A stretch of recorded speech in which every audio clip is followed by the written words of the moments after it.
All right, so for this episode of Two Tips, a Tie and a Tune, we're very glad to have with us Kelly Burgin. Kelly is a Eau Claire resident and a fly fisher, and somebody who is going to spend a little time talking to us about her own two tips, tie and a tune. So Kelly, welcome. Thanks for being on. Awesome. Thanks for having me. Yeah, it's great to have you on. So we're talking a little bit off camera about some of the things that Kelly has done. Fly fishing hasn't been out yet, but has gotten into the fly fishing over the last several years. And so has some advice, just like all of us, we're learning as we go along. Maybe Kelly, would you first just talk a little bit about how you got into fly fishing and what got you started? Yeah. So, like you said, I picked up fly fishing within the last couple of years. My husband, Jesse, was on here recently. He is obsessed with fly fishing and absolutely loves it. And I was always kind of curious, but a little intimidated because I know it's a different technique, different form. It's a lot to learn. But last year we went to Yellowstone for our 5-year wedding anniversary, and we're looking forward to doing some fishing there. So I figured what a good time to get started before going out to Yellowstone. So we hit up some of the local streams and went from there. And it's just been a really fun activity for our family to do together. So is that kind of when you really started getting into the fishing, or had you been doing it for a couple of years prior to that? No, that was really when we started. That was when I think just felt ready to jump in. It was just kind of a lot to figure out starting out too. I didn't have any of the gear. I hadn't been out before. So that summer leading up to our trip, Jesse gave me some tips, gave me some feedback, and we went from there. That's great. I can remember seeing some of the pictures, and you caught fish when you were out there and had a great time doing it, right? Yeah, right away. Yeah. It was just super fun. Yeah, that's pretty cool. Great way to start. Go out to Yellowstone and literally get your feet wet in doing it that way. Totally. So since you got back from Yellowstone, then have you been able to get out a little bit over the last year or so? Yeah, so Jesse and I have gone out to some of the different local streams, and that's been really fun too, just to experience different waters. And I feel like each trip is just its own experience. So I really like that part of it, depending on time of year and the water.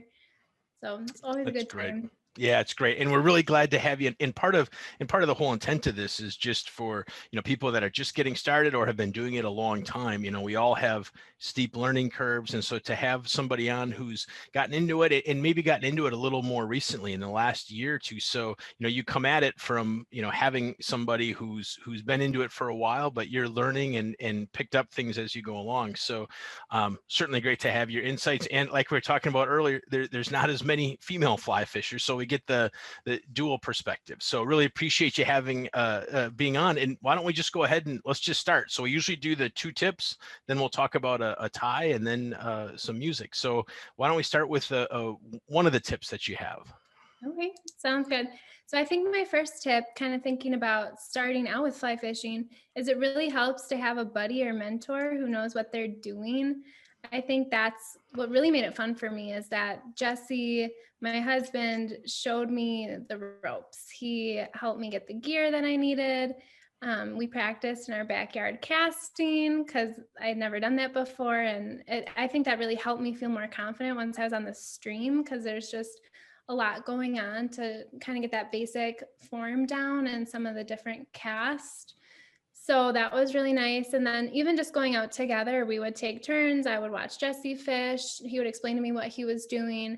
And then I would have a turn. And it was just really nice to get that feedback from him and just talk through it together so I could learn why I was doing what I was doing and figure out what worked and what didn't work. I felt like I was able to catch on a lot faster, because fly fishing is really an art and a science. And so I really liked understanding the process.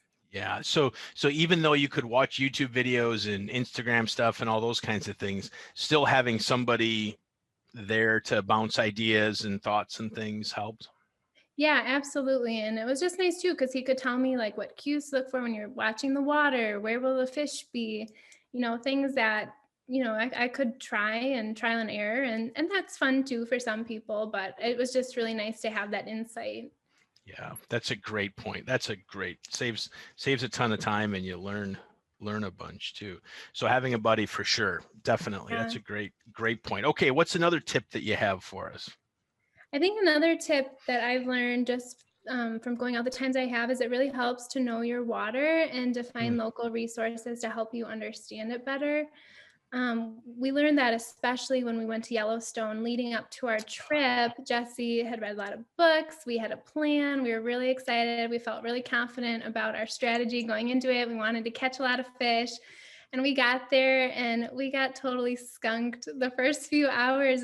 We weren't catching anything. And we stuck with it because we were just so determined to get our fish in Yellowstone, and we're just kind of striking out. And so what we ended up doing is we took a break and we went to some of the local fly shops nearby, and we met with some of the local people who work there, and even just the shop itself as a resource kind of had some reports on the water, what the fish were doing, what they were up to.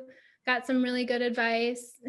We went back out there and we caught a ton of fish. So I think getting to that point where we walked away, we were at the wrong place at the wrong time, and just get some more information really helped get us on the right path. And we had a whole lot of fun. yeah. So what was it like for people that haven't done it? What was it like for you as maybe a little more of a beginner, but going into a fly shop? Sometimes people kind of feel like these are these, secret places with, a club and a handshake and all those kinds of things. What was it like for you? And how was it getting advice and information from the people? Yeah, I think the people that we interacted with, and we stopped at a few shops, we road tripped out west. So we had stopped at a few different places on the way out. And for the most part, people were really generous and kind with their advice. I mean, a lot of the people at the shops are really passionate and excited about fly fishing. And um, we were kind of afraid of that people are going to be kind of secretive and not want to give us too much inside info. And we were really surprised that that wasn't the case. So it never hurts to ask. Somebody could say, no, I'm not telling you anything, but you don't know if you don't ask. And we were really fortunate to get some really good advice. That's great. That's just a great point. And I think it's always surprising too how kind and supportive fly shops are. And we know their businesses, but they want the sport to succeed and want to, all of us to have fun doing it. So that's just a great point to find some advice from people that know and know the water for sure. Was it before we get into your tie, but was it different for you when you got out to Yellowstone? Even for people that have fished a while, and so you maybe got used to around here somewhere, and then you get out to Yellowstone. What was that like? It was completely different. The water was so much bigger. It was way faster. That's the first thing I told Jesse. I was like, this is not like our streams back home. It was so different, but it was cool, like to kind of make those adjustments, and it's just beautiful. Like it's just a really cool way to see the country. And did you feel like certain things that you did around here applied out there too, or certain techniques and those kinds of things? Yes and no. Like I feel like I kind of had my base knowledge of like how to cast and which flies to use, and Jesse helped me with that. But it ended up being totally opposite of what we were thinking. We thought we were gonna get them below, and they were hitting on top, and Mhm. it was just even seeing how the fish acted differently than we were expecting too was really interesting. That's great. What a great experience. That's awesome. Yeah, it So was a great trip. so let's talk about a tie. So tell us a little bit about some kind of a fly that you have interest or a story about. Yeah, so unlike Jesse, Jesse's very into flies. He ties them, loves that. But I brought a fly that has some meaning to me. And let's see, I have it with me. I can hold it up here. It's a chubby Chernobyl, I'm Hmm. told. And this is what I caught my first fish at Oh, Yellowstone with. So that was that's super special. It was my first fish in Yellowstone and our first fish. I got the first one. We're looking over at Jesse here. give him a hard time, right? Yeah. So yeah, it was just really cool. And I liked I caught it, I could see it get the fly in its mouth, and it's just a Oh, cool experience. oh, that's fantastic. So you caught it up on top, it took the fly, and you've got the fly with. Yeah. So were you surprised when you caught it? Yeah, I was super surprised. I wasn't expecting it. And it was really exciting. That's great. That's great. So have you fished with that back here, or do you with that chubby Chernobyl, or do you keep it tucked away? I don't know. We have a little bit with some of them. We've also used like nymphs and stuff. So I'm still Uh-huh. kind of learning like what's what and what to use. And again, having a buddy, usually ask Jesse, what do I need? And Yeah. like it's just it makes it fun and But a little but faster. but so that also could be a good point. If people are watching it that are just getting into it, you don't have to know all the names and all the types and all the, you can say, here, use this one, or here's one that I use. I don't even know what it's called, or I don't know what it does exactly, but I was told I should fish it like this. And so you can do it. Yeah, absolutely. You don't have to get like crazy nerdy about it. It's still really fun. That's great. That's great. What a cool. And I think the chubby Chernobyl's is that on Jesse's, the flies that he designed for the image? I think, isn't that on it? He says he has a hopper on A there. hopper. Okay. All Yeah. right. That's great. Great. Okay. So we've got 2 tips. We've got a tie. And so how about a tune? What's something that you've been listening to? Yeah, we've been listening to a ton of music this year, and I've kind of done a throwback. I've been listening to a lot of Brandy Carlisle, The Story. That whole album just is brilliant. And so that's been fun listening to that a Nice. lot. And honorable mention to Harry Styles and Brittany Howard. We've just been playing lots and lots of music. It's helped us get through these interesting times. Nice. That's great. So in terms of the spring and summer and those kinds of things, are you somebody that tries to get out in the winter time, or will you guys go out together, or just I watch like from warmer afar? weather. It's too cold for me, but Jesse's already been out there. He loves the winter fishing, and so once the weather warms up a little bit. Yeah, that's great. And how comfortable do you feel now fly fishing? You've been doing it, you said, for a little over a year, give or take. So how long, or how comfortable do you feel now, just to kind of give people some, you know, Yeah, I reference? I think the more that I go out, the more comfortable I feel. I still really like having someone to be out there with me. But yeah, the more practice you get, the more experience. I think it just gets easier and easier and more fun. And towards like these last few times we've gone out too, we used to take turns kind of more equal, or I'd be fishing more and Jesse'd be giving me tips. And now it's kind of like, oh no, I want to turn. I want to get out there. Nice. So Yeah. Hey, last question, just to ask, just kind of curious to pick your brain. What was something that was different about it compared to like what you were expecting before you really got into it versus when you were actually doing it? Like, did you have misperceptions or things that were different than what you were expecting? I think the biggest thing that was different to me, because I grew up on a lake and did a lot of like cast and reel fishing growing up. So I'm very Okay. used to that style of fishing.